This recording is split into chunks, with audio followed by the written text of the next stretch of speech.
Welcome back to the Wellness Script podcast. I'm Lauren O'Reilly, a qualified pharmacist and your host for today. If you've ever wondered whether what you're experiencing is normal, but you've been too embarrassed to ask anyone, this episode is for you. So many of us are navigating questions about our bodies, desire, and sex in complete silence, carrying confusion, shame, or pain that we've never felt we had a safe space to talk about. My guest today is Grace Alice O'Shea, who's a sex and intimacy educator, author of Sex Educated, and the founder of STI and Me. She talks about it all with warmth, expertise, and zero shame.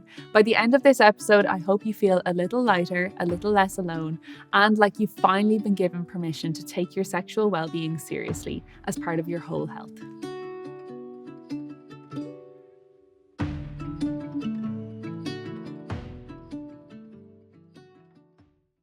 Grace, you are so welcome to the Wellness Script podcast. Thank you. Thanks so much. I'm so happy to have you and to finally meet you in person. I've been following you online for such a long time, and I find your content so interesting, so engaging, and probably my first experience of coming across sex and intimacy kind of content online.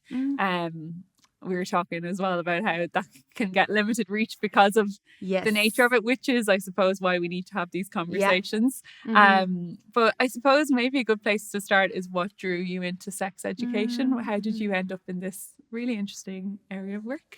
Yeah, so professionally, I kind of found my way into it almost accidentally. So I had studied occupational therapy and I had finished that degree, and then I went and did a master's in health promotion. And just when I was doing the master's, there was an opportunity to do a placement doing sex ed in schools. And I was like, oh my God, I didn't even know this was a job, because we didn't get sex ed in school. Like I say, oh, I'm from Kerry, I didn't get sex ed, but no matter who you speak to, most people, didn't get it. Like, I'm 33 now. Certainly people my age got very, very little, but it is getting better. And then, yes, that was over 10 years ago. And I just loved it. So that's where I started off, was actually working with teens basically in schools. But then I knew I wanted to work with adults, so I did a sex relationship coaching course then for adults, just kind of upskilling the whole time. And then on a personal level, I suppose, again, as I mentioned, I didn't get sex ed. And I actually had a condition which I've talked about a lot called vaginismus. I had that from the age of like 13, 14, up to 21 was when I got treatment. I had to go to the States for treatment, which is a whole other story. For something that's very treatable. But anyway, that was Ireland at the time. And I just knew what it was like. So for people listening, maybe just very quickly, vaginismus is like basically when the pelvic floor involuntarily tightens so much that sex could be really painful, or for some people just impossible. Or using a tampon or doing a smear test or things like that, like, can be really, again, impossible or really painful. So I knew what it was like to live for 7-8 years having something wrong with you, essentially, and feeling like, oh, I'm alone in this, and I'm kind of, there's something broken, there's something flawed there, and not feeling I had anywhere to go, and not having like positive, empowering information about my body and about sex. And that led me down a whole other kind of path with my own sexuality and not making great decisions and whatnot. And then once I found sex education as an adult in my work life, it kind of just clicked together, where I was like, oh, this is what I needed when I was younger. So therefore, loads of young people must need this for different reasons. That's it in a nutshell. And there's so much in that's so relevant to so many of us, like myself included, like sex education was so limited. And it was actually just focused on periods. This is what's gonna periods and babies, and not having babies when you don't want them, and not getting STIs. We knew a whole lot about STIs and absolutely nothing about what it would be like when eventually you found yourself in a sexual encounter. Which then, I suppose, is what, and I this is what you speak so much about, is that's probably why people feel like there's something quote unquote wrong with me, because if we don't know what's normal, we're just expected to walk into these experiences and just be a pro. Yeah, just be everything's fine and everything. And there's Yeah. this myth that like sex just always happens really organically and smoothly and spontaneously, and there's no need to talk about it, and there's no need to, worry about the Yeah. small details. Like, sex is obviously really natural. That doesn't mean it comes naturally. Like, it is also a very intimate thing. And for anyone, but I suppose I'm coming from the lens of being a woman and growing up as a girl and not having basic information about my anatomy, like not even knowing what the clitoris was, where exactly it is. That's insane when you think of that. Yeah. Like when it's so important to pleasure and it's not even in our anatomy textbooks. Yes. That's, imagine it without a penis, like an anatomy textbook. Like Yeah. it's mind boggling. And even how the vagina works and like the importance of like how, your body, a woman's body generally can take time, like longer to warm up and be ready for sex, for it to be comfortable. None of that. And that's the education then, that if there's, let's say there's a heterosexual partnership where there's a man, the man also needs to know that. Like, it's not just 100%. and that it can't, just because you're ready, to go, doesn't mean that your partner is necessarily. So like having that, and I know that you're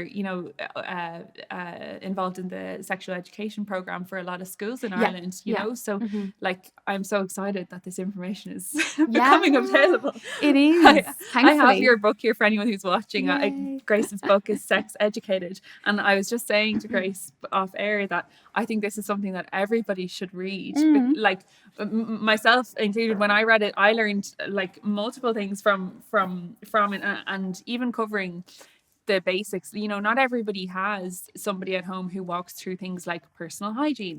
Like, that's part of your relationship with your body and yourself. So I think whether you're 11, 12, 13, whatever, starting secondary school, or you're 80 and you never got the education, I think everyone could benefit from learning and understanding ourselves. I agree. I had the pleasure, Grace, of doing your course, Better Sex for Women, which I learned so much from. And I suppose the kind of trigger for doing it was, just the fact that basically, like you said, never had sex education, essentially zero, because it was just about periods and not getting pregnant.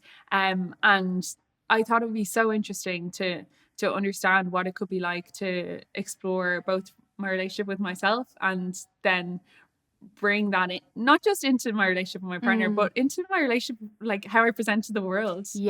Which blew me away. Where we started the course was, with the relationship to yourself and your self-image. Like, how important is that in your sexual life? Hugely important. Like, I always say that it is your most important sexual relationship, even, is with yourself, because that is the foundation of then all your partnered relationships. So if you're someone who is comfortable in their body within reason, look, we all have insecurities, but you know that, look, this is my body, these are all the things I can do with it, I'm much more than my body, I deserve to have pleasure, I deserve respect from a partner and to be heard. It's okay for me to have my own desires. It's okay for me to have, my turn-ons, my turn-offs, my boundaries. Just this kind of almost foundation of knowledge about yourself. If you have that and are open to learning more as you go along, because things can change, you're starting from a much like steadier standpoint then of building sexual relationships with other people. Now, I'm saying this as someone who built this later in life. I didn't have that in, certainly not my teens, not my, I think even early to mid 20s. It took time to really accept that actually I'm a sexual person on my own, myself, without any partner. But I go and then choose to share this part of myself with a partner, and they choose to share that part of themselves with you, and that's beautiful and that's lovely. But that it's not reliant on being with a partner, if that makes sense, because a lot of people that come to me, particularly women, their sexuality is so hung up on what their partner wants and what their partner thinks and how their partner views them. And that's obviously going to be part of it. But if you have no sense of yourself, and again, your desires, your comfort levels, all that, then things can feel, if something then goes wrong in a relationship and there's an issue with sex, which can happen to most people, almost everything can fall apart quite quickly. Does that make sense? So the foundation, if that's not there, then when there is an issue with sex, it's very hard to start communicating and expressing your needs if you've never done that before. Yeah, like you could have the best intentioned partner in the world who would love to explore what you'd love to explore. Yes. And you don't actually have the knowledge within yourself of what that could look like. You know, and I think that if we're going into relationships, it can highlight what we don't know, whether that's to do with our self-image or sexuality, or to do with you know, even just self-esteem and self-confidence. That all kind of comes to the surface because you're learning to live with and to totally engage with another person on such an intimate level. And I think that what you said there actually is so reassuring. It happens to everyone, or like most people. I think that even amongst friends, there can be kind of like just an assumption that everyone else is fine, has it all. With summer travel season here, one thing I see in the pharmacy every summer is people stocking up for the holidays and forgetting the small things, like the dry cabin air on a flight, congestion from air conditioning in hotel rooms, or sinuses playing up after a long haul trip, only to return suffering with congestion. Otazan's nasal range is something I genuinely keep in your hand luggage. The Nasal Fresh Inhaler Stick is a natural aromatherapy stick made with eucalyptus essential oil, menthol and camphor, giving you that immediate burst of freshness when your nose feels blocked or stuffy on the go. And their nasal wash is one that I use daily myself to keep my nasal passages clear. Otazan is an Italian natural health brand that's been around for over 30 years. They are ear, nose and throat specialists that combine traditional herbal knowledge with modern research. And today their products are used and trusted in more than 30 countries around the world. You'll find them in pharmacies and health stores nationwide. It's so funny because a question I get asked loads is, you know, how often should you have sex and how often is it normal? And this is because, and I find this really interesting, it's like a cultural thing of this is how we ask this is a question we ask each other in groups. So, you know, how often are you and John having sex, whatever? And I find it really interesting because number one, we're putting this huge value on this number. And then there's this pressure of, oh my God, what if I say the wrong number? Do I tell them the truth? Do I not? You know, how is that going to be perceived? Yes. And then secondly, it's like, what are you actually asking me? Are you asking, am I happy in my sex life? Or am I, you know, we have this closed question that we use. But if we could learn to be a bit more open about just talking about it, again, with our friends and trusted people in a way that's not so, what's the word? Like, not so focused on how it should look. Yes. Or again, like a number. Yeah. And instead of asking your friend, you know, how many times do you have sex a month? Ask them, you know, how do you feel about your sex life? Or like, you know, how is that going for you? And like, that's going to open up the conversation way more. Because like, so many people come to me saying, oh yeah, my friends, that's about the extent of how we talk about sex is. So how many times? Or I'm like, okay, good starting. Yeah. Maybe, I don't know. It's at least there's something. Yeah. But like, yeah, it's just we'd be so much better off if we can have conversations that are a bit more like authentic and feel safe and feel empathetic as well, you know. And for someone who's like, oh God, I can never imagine talking about anything sex with friends or my sister or with whoever. Like, is it important for everybody to be able to talk with somebody outside of either themselves or their partner about sex, do you think? I think so. Yeah. I don't think you have to become someone you're not. I don't think you have to become someone like me shouting from the rooftops on Instagram. Well, no, because I actually don't share that much personally on Instagram. But, you know, that idea of I can talk about it all day and not blush, you do not have to do that. I would just say it's healthy to have someone, again, trusted who you can talk to about your feelings outside your relationship, about sex or not, just outside your relationship, full stop. Sometimes that is a friend, sometimes it is, as you said, maybe a sister or even a cousin or whatnot, or sometimes it's a therapist or a coach or just someone, I think, because if it's an important part of your life and if it's something you value, you need a space to figure it out. And I don't think all of that can be done with your partner because you're emotionally invested.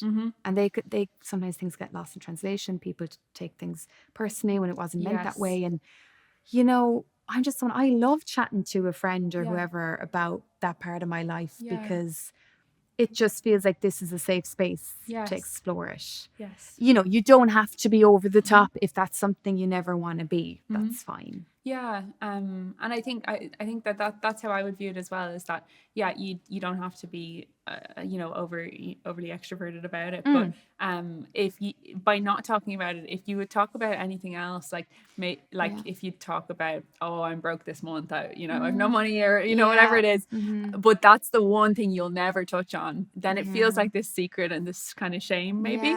And I suppose, like, from a well-being and wellness perspective, like, anything that we can't or feel we can't talk about is going to probably become a problem. Like, even I had a conversation with the pelvic floor physiotherapist on the podcast, and sometimes it'll take, she said, 6 or 7 or 8 sessions with somebody, and they're almost being discharged before they tell her something really pivotal to their actual physical health and well-being. So, like, the cost of shame can be that we're actually not treating something essential. Exactly. And if you feel so embarrassed at the thought of even talking about something, that is probably a sign that you need to talk about it, because that's a sign that there's some shame attached to it.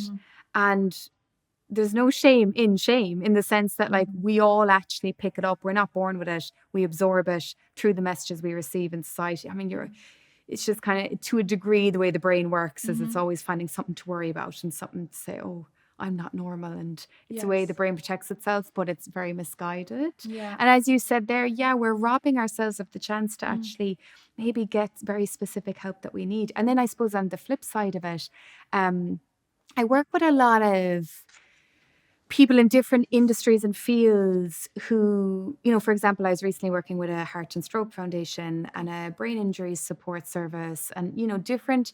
So their goal isn't necessarily to help people with sex, but it's been missing from the conversation. Yes. And they know that things like, again, having a stroke, getting cancer, all of that is going to affect your sex and intimate life. Yes. So having a hip replacement is going to affect your sex life. And, like, it's not explicitly talked about so much because the healthcare providers don't feel they've had the training or don't want to say the wrong thing. There's so many fears around that. Yes. So there's kind of fear and shame on both sides, I think, of the, let's say, the healthcare industry. Yes. So we all have, I think, a bit of unlearning to do. Definitely. Like, even as a pharmacist, like, we can do Viagra consultations over the counter, and I often feel like even in our training, like, there is a gap there, and also in terms of, like, maybe it's the setting or but the whenever I see, like, say, a young man coming for a Viagra consultation, I always emphasize that it's important to explore, like, underlying causes and maybe speaking to the GP, because I always feel like there's, it's less likely, obviously, in a younger man for it to be blood flow related, which is what the drug helps with. The more physical kind of side of things. So there's definitely a missing piece there, from an education standpoint, that I'm always, like, itching to address, but I know it's just so difficult. I know. And a lot of men that actually do come to me, and if it's around something with erection issues, like, they have tried the Viagra, they've been to the GP and they've gotten their bloods checked, and same with a lot of women who come to me with libido issues. It's like, everything's coming back normal, and I'm like, because a lot of this is hugely psychological. And I think, as humans, again, maybe our nature is we want it fixed quickly. Like, I was like that with the vaginismus. I was like, oh my God, someone just fix it. Like, and, in today's times as well, I think people are trying to sell quick fixes all the time when, even libido supplements, like, from my knowledge, there's nothing, like, really with bulletproof evidence there that actually increases libido. Like, there's so many parts to the puzzle. But that is worth exploring. And if someone is dealing with erection issues, libido issues, whatever it may be, you're never going to regret the time you put into working on it on a deeper level. Because it's not just about that issue. It's going to stand to you in your sex life literally for the rest of your life, probably. Because there'll be more issues in future. Like, it's we're human. Things happen. Yes. And Grace, you've developed like a whole course around libido Yes. specifically. Yes. Yeah. Surely that's because it affects so many people. Exactly. 100%. Yeah. So it's probably the number one query I get in my work. Okay. Either from, again, when I was doing my own podcast, my client one-to-ones, couple work, courses, everything, like libido comes up again and again and again. So I actually decided to take the course that you did, the Better Sex for Women, and kind of adapt it so that it was really focused on libido. But when we're talking about libido, again, there's no quick fix to just like increase desire. It's a much broader picture of looking at pleasure. Do you experience pleasure? Is sex enjoyable enough for you to actually want to have it? Enjoyable physically and enjoyable on an emotional kind of intellectual level. Are you stimulated there? What are your dynamics like with your partner? What's your body image like at the moment? How's your communication around sex? Like, there's so much to it. Yeah. So again, it's called Libido Unlocked, the course, and it's brilliant. Like in the sense of the women that come together, it's a small group of women, as you know, when everyone gets to know each other, and it's lovely. Yeah. But it's that building week and week on the knowledge and taking that away with you and realizing, even with libido, it ebbs and flows for many reasons. But like we said at the start, it's really about knowledge about yourself. Yes. And where am I right now? What's going on in my life? What's going on in myself and my relationship? What small steps can I take to improve these different parts? And then over time, it does generally lead to being in a better place with desire. Yes. Okay. And your course is aimed at women in particular. Yeah. But I'm sure that you see it do you see men on their own as well in your client sessions and couples and things like that? Absolutely. Yeah. And like libido, again, I mean, I have to rein it in because I could talk about it all day. But like, it's seen often as a women's problem. That like women will come to me and say, I have lower libido than my male partner. And again, this narrative of I need to fix that. I need to fix myself so that I can go back to, making sure that he has pleasure. Exactly. And I'm like, okay, I totally understand where that narrative comes from. But this is actually part of the problem. You're not seeing sex as something that actually could hold great value in your life and bring great joy and connection to your life. So again, it's often going on this journey, and it can be quite confronting looking at the patterns you've been in for a long time, where again, a lot of women not getting as much out of sex as their partners. And I'm not just talking about the orgasm difference, which is a thing where men have way more orgasms than straight women, but there's so many other bits as well of like, again, does sex excite you? Does I hear a lot about dreading it, and it's tick the box. And it's, if we're in that space, of course you don't feel like having it. Yeah. Of course you're not going to feel an urge. Exactly. Yeah. No one looks forward to doing the hoovering, I presume. Yeah. Maybe some people do. Each their own. Yes. But sorry, my point on this was it's very gendered, but it helps no one, because then what I see is men coming to me who, again, if they're in a heterosexual situation, they have a lower libido than their female partner. They've been told their whole lives men want sex all the time. Men are ready for sex like this. Men are the pursuers of sex.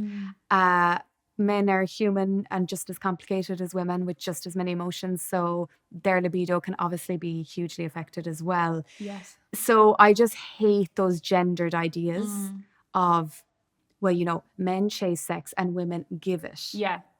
It's such a reductive, like toxic way of looking at sex. And then no wonder libido falls off a cliff for so many people. I think. Yeah, definitely. And are there common reasons why libido drops, or is it so personal to people's situation? It is so personal, and I would spend quite a bit of time with each person, like kind of mapping it, like, really, what was it like before? What's it like now? What's going on? And we talk a lot about context. So desire is contextual in that it is affected by everything happening around us in our lives as well. As we said, how we feel in ourselves, in our relationship. Like, some common things I see coming up are stress. Now, stress is an interesting one because you'll know all about this in your line of work. Like, stress obviously affects so much. It really physically affects the body. there is stressors that we don't have control over. If you're going through a bereavement or you're lost a job or something acutely stressful, that's unfortunately life, and that's going to take time. But sometimes people use stress as a kind of, I'm just stressed, I can't right now. Yes. And that goes on and on and on until the months roll into years. And it's like, okay, if you've been stressed for years, either something needs to change in your life or stress management skills aren't where they need to be. Yes. Does that make sense? It does. So stress is a valid reason to not want to have sex, but it's up to you. If sex is important enough to you, you will find a way to want to do that again. Yes, it could possibly be almost an avoidance of the underlying issue. Yeah, it can be, even without realizing. Without realizing, subconsciously. Yeah. And stress can be addictive as well. Like we can be addicted to being busy and being, cortisol is like, maybe it feels like I'm not a productive or valuable human if I'm not 100% productive all the time. And then the guilt when you take time off. So there would be no space for libido or just doing anything for the sake of doing anything. Yeah. Like, as in, I'm just going to go do this dance class because it's fun. Because it feels good or it's fun never or mind. It's enjoyable. Yeah, even. And then, like, of course, sex is off the table because that's just like, that doesn't serve any function in your life right now as you might paint it to be. Exactly. And like, and tying in with that, kind of the other reasons I would see, which links into it, is kind of we're so overstimulated and we're so overwhelmed with our phones and our notifications and our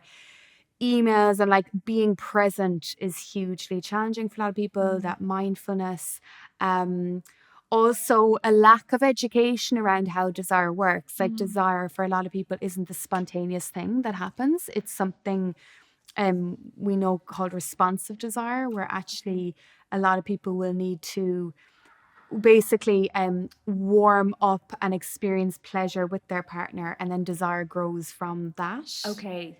Rather than just being like getting randomly. the urge and that's let's go. I mean, that can happen obviously too, but a lot of people, and particularly women, would resonate with the latter, I meant the responsive desire. And what that means is, and this is a good news, by the way, because we treat this as if it's bad, again, as if like Hollywood and porn, all sex has to be spontaneous.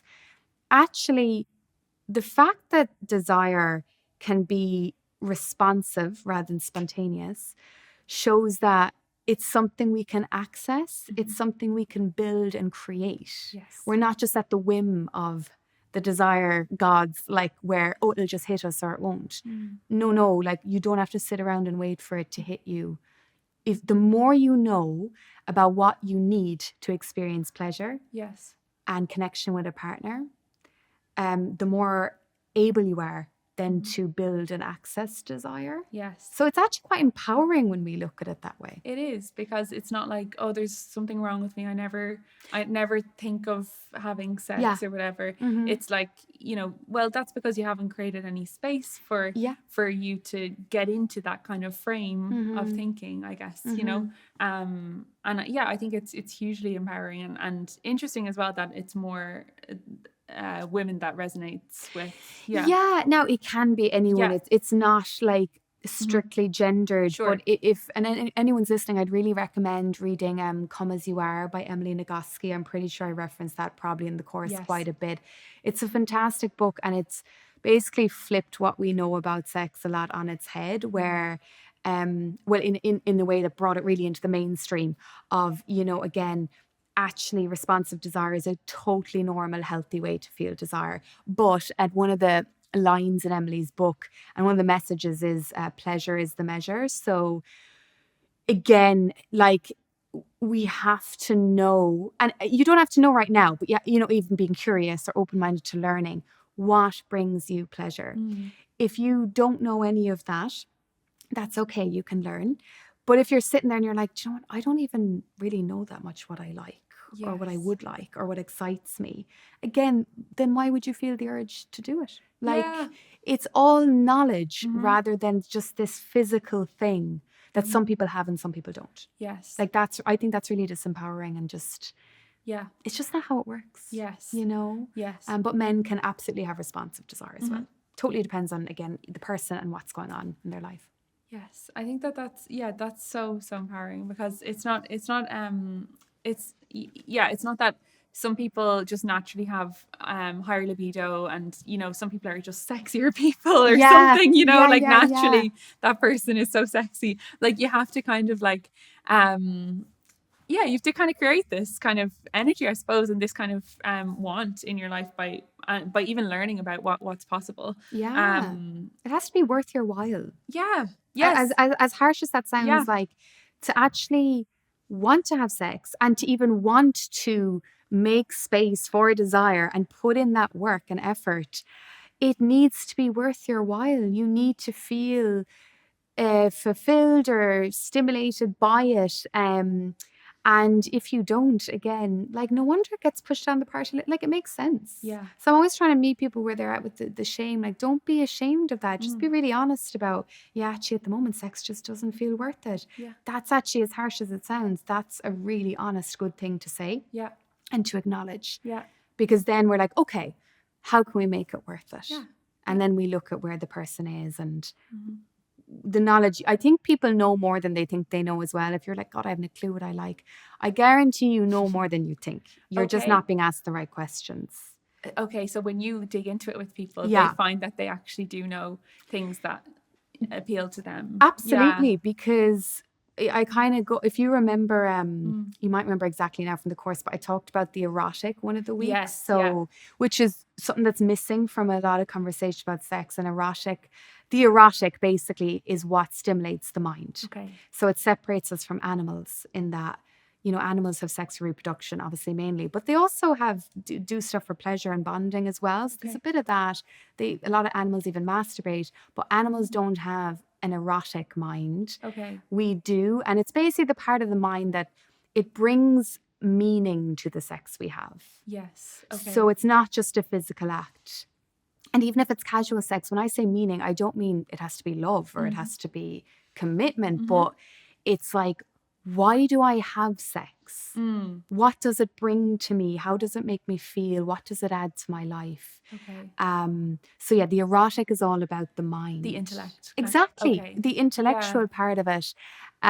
So what was my point on that? Basically, I suppose, again, the more you know about that, and those are, like, usually when I talk to people like that, they've never really even thought of, Yes. like, they thought erotic just meant sexy. Yeah. Because that's the way the language is used in the media and that. Exactly. Whereas I'm like, again, just trying to empower and educate of, no, this is a whole other part of you that we can explore. Yes. And see what's there. This episode is sponsored by Elav Skincare. Elav is an Irish skincare brand whose sensitive skincare story started in 1934, so there's over 90 years of skincare expertise behind everything they do. It was founded in Ireland by the Gardner family apothecary, and 4 generations of the Gardner family have helped people with anything from minor irritation to sensitive and reactive skin types, which are conditions I come across all the time as a pharmacist, and something that I know so many of you are navigating too. Today, their award-winning skincare innovations are at the forefront of dermatology, free from sulfates, alcohol, perfume, and artificial colours, ensuring that they leave in what's suitable for all skin types, which is why for years I've been happy to recommend their products to both my patients and my community alike. With Elav products, you give your skin what it needs and not what it doesn't. You can explore the full range at elavskincare.com and in retailers nationwide. And as a listener of the Wellness Script podcast, you can use the code WELLNESS for 20% off online. Yes, that makes so much sense. And can explain why I suppose we end up like just basically, but yeah, not wanting sex because there's no there's nothing in it for us, and we're not feeling stimulated either intellectually or physically well. by it, Yeah. you at the start you touched on pain with sex and vaginismus that you experienced. I suppose how for women, I think that this is still an area that needs more addressing, even from speaking to the pelvic floor physio. I suppose I suppose from women's perspective in particular, how can they feel like that this is something they can be supported with, as opposed to there is something wrong with me? Because I think that because we don't learn about sex in a kind of a holistic way in school or whatever, then when it comes to doing it for the first time or whatever, you might hear through the media, oh, it's like, oh, it's supposed to hurt the first time, and like, Yeah, which really annoys Yeah. me because it doesn't need to hurt at all the first time. yeah. Even from an anatomy perspective, Yeah. like as I'm sure you know, like it doesn't. There's actually no anatomical reason it needs to hurt. Yeah. I know there's the hymen, and for some people there could be a little bit of pain when the hymen does stretch. But like from like even the vagina and everything, it's literally built to accommodate and experience pleasure. It just needs to be approached, as in sex needs to be approached in a less like basically pornographic lens where it's like quick and moving way too quickly. Is that a huge problem then, that with how people approach sex, is that it's expected to be immediate? Like, I think so, because the precedent, as you just mentioned, is there from the first time you have sex that, oh, it's normal for it to hurt or even for you to bleed. And to be really technical about it, because I looked into this, because it was not sitting right with me. And again, if you look at even the vagina as a structure, like it can, the muscles relax, it gets deeper, it lubricates, like all the bits are there that need to happen, but they need time. So, it's like cooking with a microwave versus an oven. Like, there's nothing wrong, both can work, but they're different. So if we're starting off with that precedent and that, like, even when you're young, it's all about bases and like, how far did you go? Yeah, what did you get to do with her? And it's this real weird language. Even the word, even virginity, you lost your virginity, you gave your virginity. It is so outdated and such. Oh, I don't know. That language just makes me feel gross. And so much pressure around the first time. Exactly. And who it's with and all that. And about one sexual act. So like we put so much weight on, our first, again, losing our virginity compared to our first orgasm, our first time making ourselves orgasm, like all of these other lovely things you can do that actually feel good. So then we're starting off with that precedent and we're kind of approaching sex sometimes. And you know what? I don't blame a lot of guys for this because none of us had the sex education. Like they hadn't a clue either. No.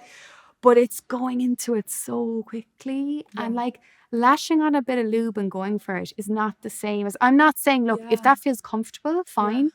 But if it doesn't, don't be surprised because it's not as simple as that. Like, even penetration as an act and penetrative sex, like letting someone inside your body, when you think about it, that's a very intimate thing. Yes. And it makes sense that it might take your brain and your body a little bit to be like ready for that. Yeah. But that's not how we learned about it growing up. No. It was like this goal to achieve. Yes. It was kind of gross when you think about it. It really is. Like, it's just like so really grim. Yeah. But it's funny because they're using now the language in the research or academic sexual debut instead of virginity. Okay. So you make your sexual debut, which sounds really exciting. It sounds very glamorous. Yeah, actually.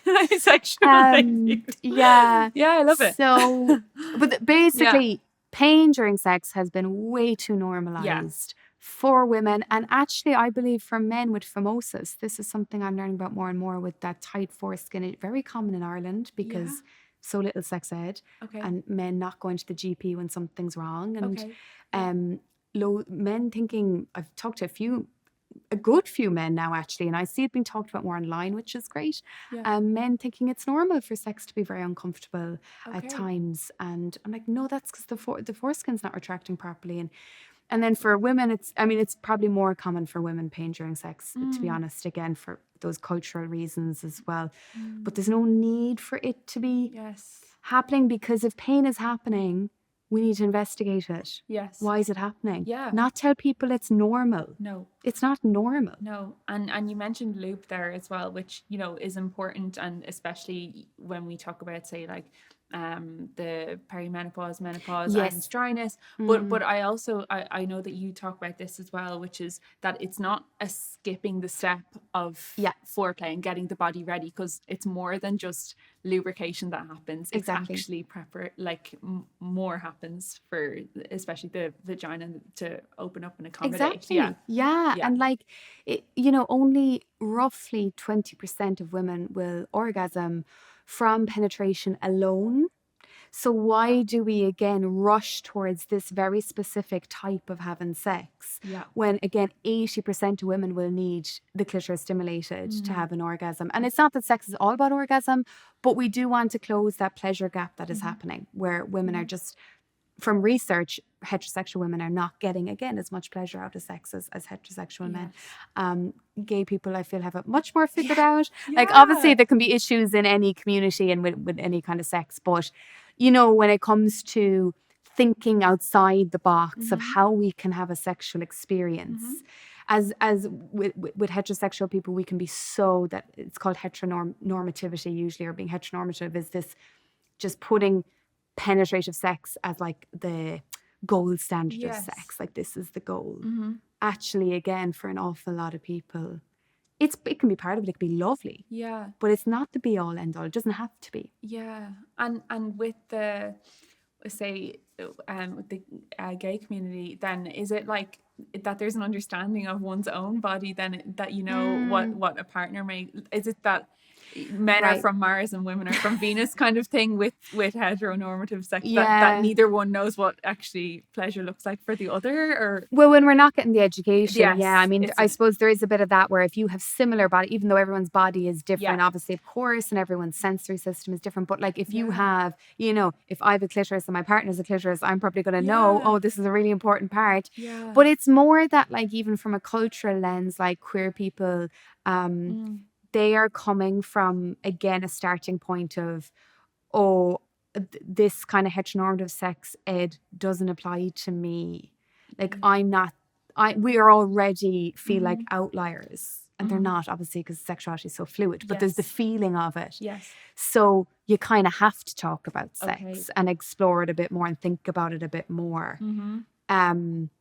Which, you know, I don't want to speak for anyone. That can be a really positive thing. And I find the queer community, generally speaking, are more sex positive and a bit more tuned in. But then, of course, it can have its own problems as well. Like, I have a whole section in the book about douching.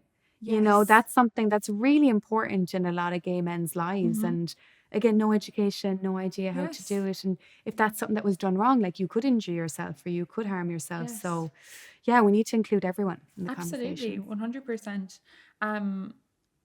One kind of thing that I find comes across, like, a lot when I consume your content in particular, is, you know, the emotional piece. Of course, sex and emotional kind of safety, I suppose, matters hugely. So how do people have better conversations with a partner when it comes to sex? I suppose it's a good question.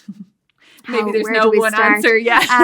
I mean, I'd be starting from a point of, can we just start talking about it? Because, you know, there's a lot of couples I work with who do not talk about it. So we're starting from there. And then how to have better conversations. I think, they need to be regular. So I'm a big fan of a check-in, you know, on the diary once a month, have a little check-in. Have it as a loving, nice activity where, you know, you're connecting and you're having a hug and you're sitting down for, you know, I understand people are busy and there can be kids, whatever. If you can manage about 20 minutes, something like that, where you can just be face to face and, you know, starting with something positives, what you appreciate about your partner, what they did, you know, what you were so proud of them for doing this month, or when you felt most connected to them, just whatever it may be.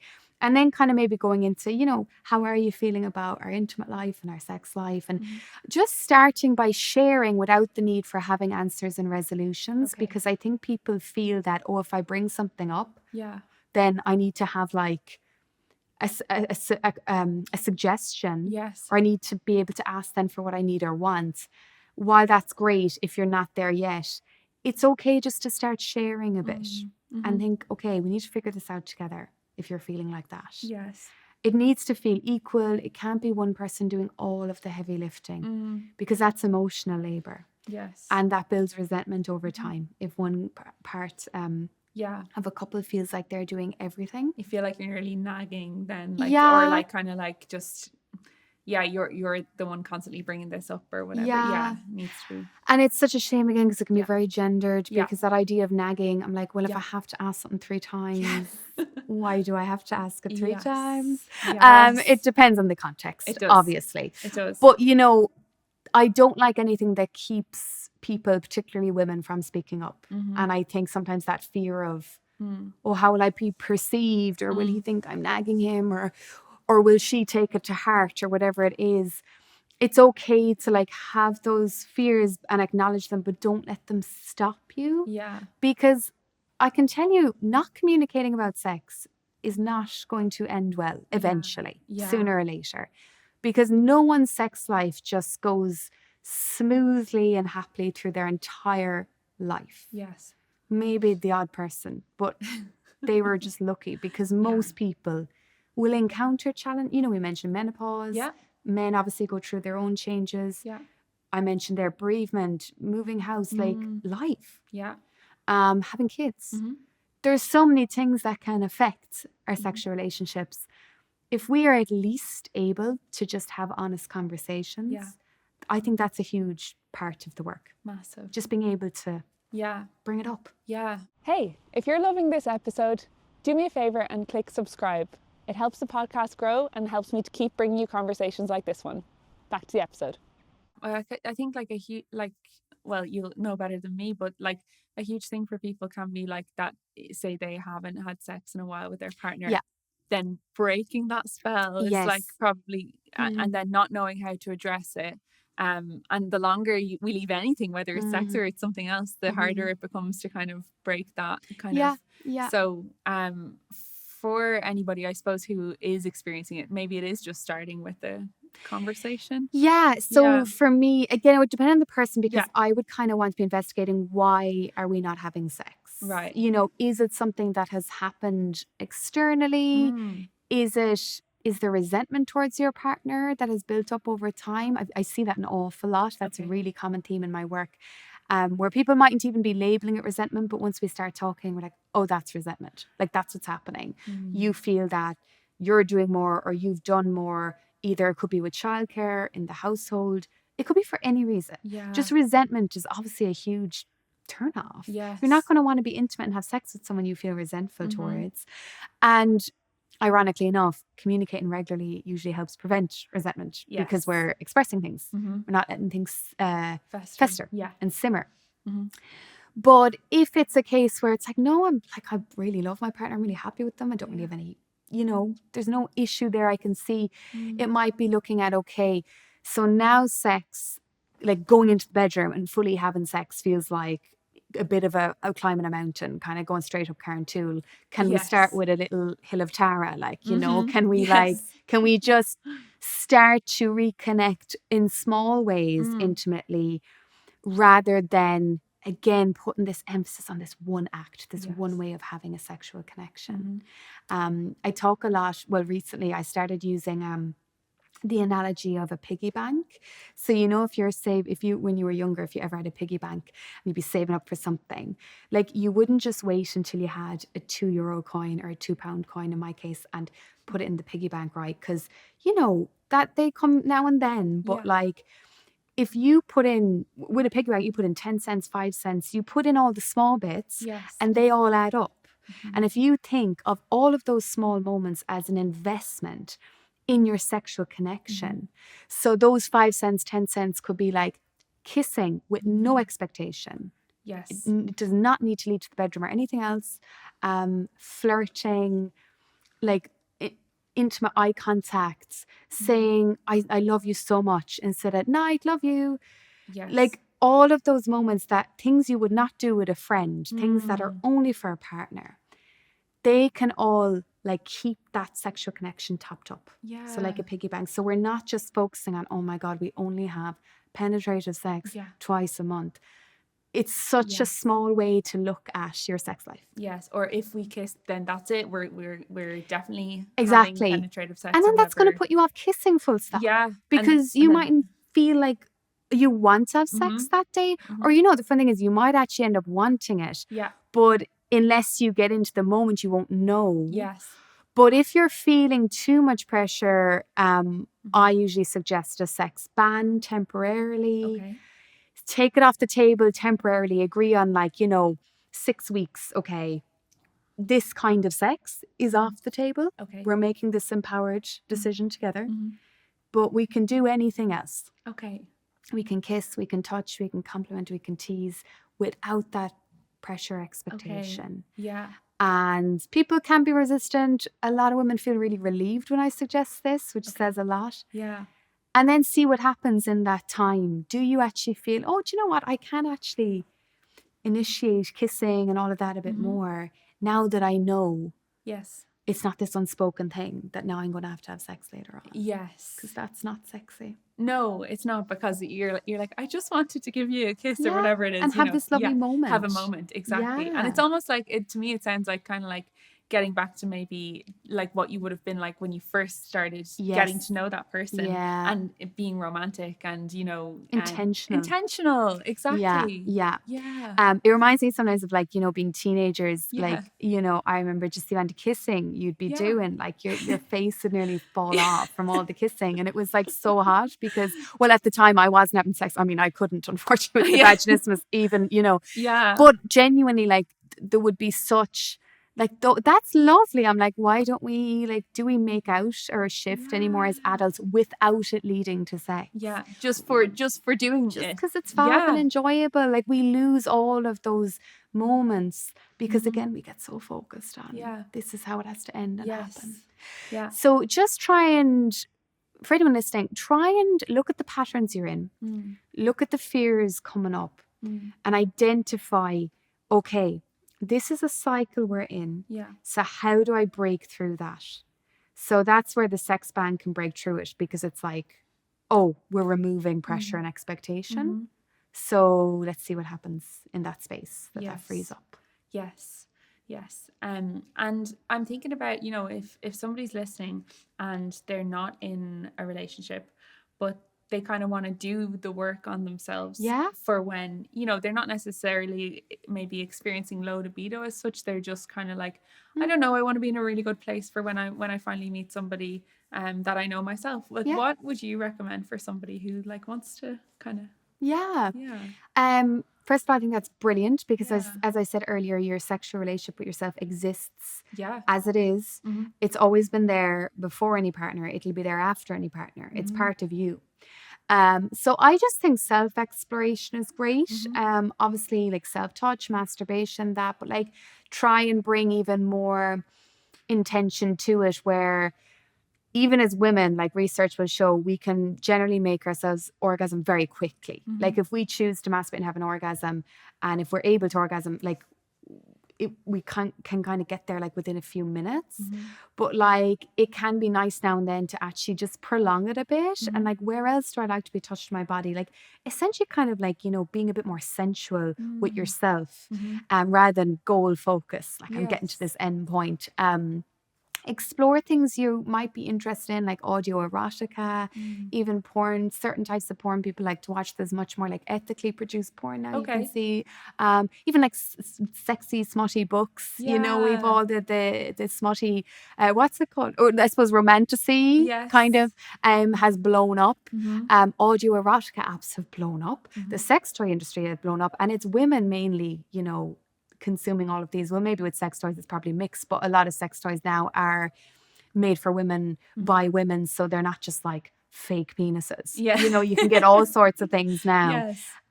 Like heated rivalry got mentioned so many times with clients. It's so funny because I'm like, it's a gay love story and it's fabulous, but like so many straight women were like, this is so hot. And is that the erotic piece that you're mentioning? That's it. Okay. That's eroticism. That is the brain. We love a story. Like we love a, like, whether it be like, again, what brings tension and meaning to a sexual scenario. And it's responsive, isn't it? Because you're getting the input. Exactly. That you're then responding to, I suppose.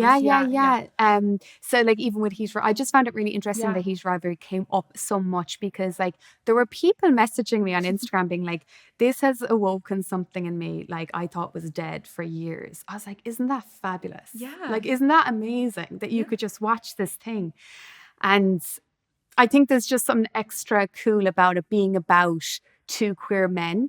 Because often with porn and like mainstream media and porn, like women don't feel seen or represented at all. Mm-hmm. And it's kind of hard to, what's the word, like insert yourself into it Mhm. because you're like, oh God, I maybe wouldn't like that, or that's not something Mhm. whatever, it depends, right? Mhm. But with the kind of queer story, women can observe it Yes. and enjoy it for just For what it is. observing it. Yes. And the tension between these two characters, rather than, you know, women having anything to, you know, there's no Yes. objectification of women in it. Yeah, you're you not know? like, oh, I wouldn't like that or whatever. It's just kind Yeah. of like, it's not 50 Shades of Grey or whatever, which was also obviously Its own popular. thing. But yeah, but like, it's kind of like, you know, it's just enjoying it for enjoyment's sake and observing it. Yeah. I just find it really interesting. Yeah. You know, and I think that's cool. And yeah, so to answer your question, there's a lot you can do on your own. Like, you don't have to be with a partner. And I remember when I first got treatment for my vaginismus, like, I didn't have a partner. I didn't have a partner for a good while after that. So, you know, a lot of the sex I was having was more casual, but also just my relationship with myself was developing. And that's something you're never going to regret spending time on. No. Nothing but good things can usually come of exploring yourself. Yeah. Yeah. And it's something that I try and, like, wherever possible, address, like, on the podcast, with whichever expert I'm speaking with, is like, if we're not yet at that stage of our life, or we're not in this situation, we're in such a privileged position to well, anybody of course can explore their relationship with themselves from a sex and intimacy standpoint, but when, even if I was talking about, you know, say postpartum and like, you know, pregnancy and things like that, or even talking about menopause, how can we think about what I do today as a 28-year-old to help my menopausal self when I get to that stage?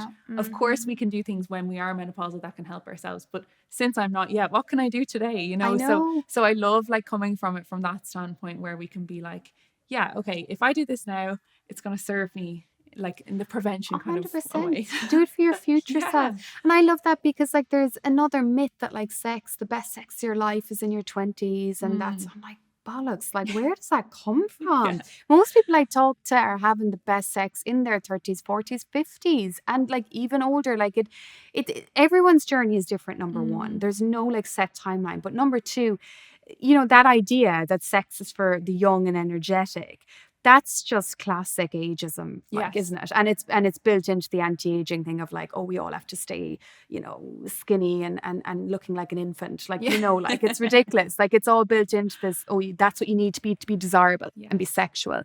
And, you know, you see kind of, even if elderly people or older people are having sex in a film, it's usually like a comedy point and it's a joke. I'm like, I hope I'm having sex at 80. You know, I want to still be, you know, sexual if I want to be. Isn't that a sign, like, surely of your whole, like, your overall, if you're 80 and having sex, like, that's, you have great joy de vivre, like, you know, you're having your whole life probably is class. Yeah, like, you're probably in a good state mentally, physically, emotionally. And physically, and like, even, you know, I've had conversations around like fertility and things, but even when somebody, say, goes to explore their fertility and what it's like, if your fertility is in a good place, chances are your actual overall health is in a good place. What I find with these things is, you know, in speaking to men and women who are going through that kind of journey, is that they have, let's say it's a thyroid issue, and they have that issue, but they never knew they had it, only that they explored fertility. So from that standpoint, if somebody were never to explore fertility, would they not know that they had that thyroid issue? And why does it not matter unless we're looking at fertility? In the context, I totally get what you mean. Like, when I've been working even on pleasure and mindfulness with clients, like, there's been some clients who've come back and be like, I've just become aware of like this pain I keep getting in my side, or whatever, you know, be something random, and you know, they'll be like, I think this is because I'm actually getting more in tune with my body. I think this pain was actually always happening. I need to get it checked out. And like, you know, hopefully it's nothing, but it's just that idea of the stuff we discover along the way. And even mentioning, you kind of mentioned menopause, like, I remember I had Lorraine Keane on my podcast, and like, I'm just so thankful for women talking about things like that, because I'm actually not scared of menopause now. Whereas if it was 30 years ago, I probably would be terrified of it. It was so ageist. It was like, oh, well, you're just like, your life is over then, especially as a woman, and you're not allowed to be sexual then.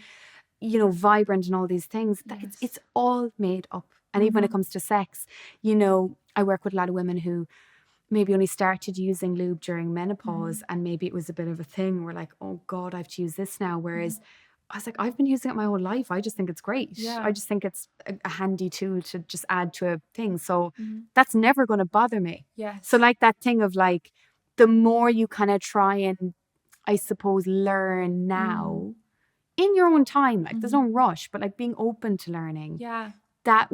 you will pay it forward Yeah. to that future self. Exactly. Who'll be like, Jesus, thank God I discovered sex toys at 40. Yeah. So now I'm 60 and struggling with libido maybe, but I have this thing that I know really helps me, and it's all knowledge building. Exactly. And I have these tools, and I see like our sexual well-being is no different to any other aspect of our health that we could invest in and know more about now. So exactly. and it also means that if, like, when I spoke about someone who's maybe not in a relationship, that you know what to accept and what to reject in 100%. because you've done that exploration piece. Yeah. And I think that from there you get better results in terms of like your basically what you bring into your life and your health, both mental and physical, and because it is a big part of it. It's often shoved off to the side as a separate, like sexual health is the separate thing. We just think of STIs again, like you mentioned earlier. That's fine. I mean, not having an STI is like the bare bones of sexual wellness. There's so much more to it, and it affects our physical and mental health, and they affect us. It's all holistic. It's all connected. I know for myself, again, having the vaginismus, or people who are struggling with sex in their relationship or being single, whatever it may be, that hugely affects mental health and self-esteem and all of these things. So it's not even an option. Like, we need to learn to talk about it and to treat it and to get help when something is wrong. And when something is wrong, there's just I wanted to ask you about, if somebody has been diagnosed with something that physically affects their sexual health, like let's say they have got an STI that's not like, herpes, for example, that it can be dormant, or, like I've seen how that can affect people's confidence and how they feel. Like, is that something that you counsel people on in your clinic? It does come up, and again, I get it, because I just, we all just want to fit in, don't we, and be loved and be lovable, and that's, when you really strip it all down, we're all very frightened of rejection because it's an inbuilt fear as a human. But a lot of this is like, okay, again, say with even the herpes or HPV, isn't it? Yeah. Sometimes I get mixed up between the what is the the vaccine? What's the one we get? HPV vaccine. Is for it's HSV. It's herpes, isn't it? Yeah, HSV and is herpes, and HPV is cervical. Yes. Sorry, I know I get them mixed up. Me so too. That's why it's clarifying. Yeah. So even with HSV or herpes, again, I believe quite common. Yeah. Again, knowledge building, what helps breakouts, what doesn't help. I know there's a lot of people online now who talk about it more openly, of all these different things that you can try, and learning again what could trigger an outbreak, if that's the word, or flare up. But then also on a deeper level, like the work of knowing that, like, you are a worthy, lovable, desirable being and partner with HSV or whatever else you might have, again, whether it be an erection issue, whether it be anything. Like, we all have things about us that in a realistic world we might, if we could click our finger and get rid of it, because it's a bit of an inconvenience and it's made our life quite hard. But I think just knowing, if it's something we can't get rid of, there is that level of acceptance we just have to embrace and say, okay, I have this thing. And that doesn't say anything about me. And anyone who does think it reflects negatively on me, that's about them. And I know that's easier said than done. I really appreciate that. But what's the alternative?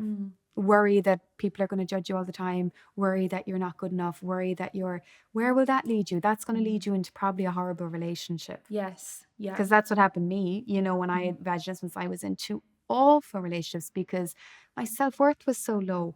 I didn't view myself as worthy and desirable and lovable with this condition. Yes. So I settled for being treated awfully. Mm. And, you know, when you look back, it's nearly like, oh my God, it's hard to even believe what I put up with. Yes. But you'd be surprised what you put up with when you're feeling Mm-hmm. really low on yourself. So it's really protecting that part of yourself. Yes. You know, Mm-hmm. a lot of work in that. Thank you for that, Grace, because I just feel I've seen it come up so much, and it is a very like emotional kind of piece. Yeah. And I just think it's so important for the self-worth It is. piece to be there.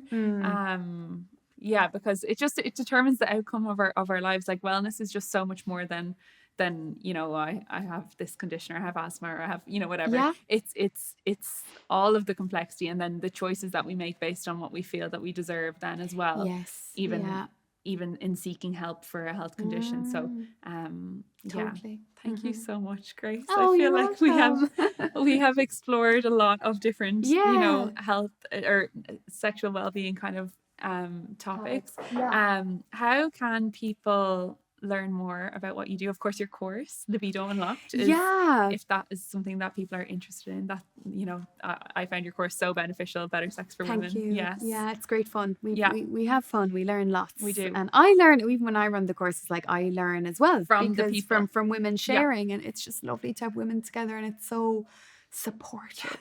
You know, it's always just so supportive. Yes. So easiest way is gracealice.com. Yes. That's my website. You can basically kind of find everything from there. But my Instagram is Grace Alice O'Shea.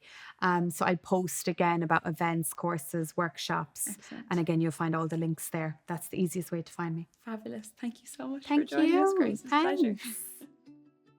Thank you so much for listening to the Wellness Script podcast. I hope that if you've listened this far that you really enjoyed today's conversation. And I hope that you subscribe or follow wherever you get your podcasts so that you never miss another episode. It really helps the show to grow and make sure that we can continue to have these fabulous conversations about your health and wellness. And don't forget that you can download your free episode guide at wellnessscriptpod.com, where we've pulled together the key takeaways, practical tips, and important points from today's conversation, so that you can come back to them whenever you need.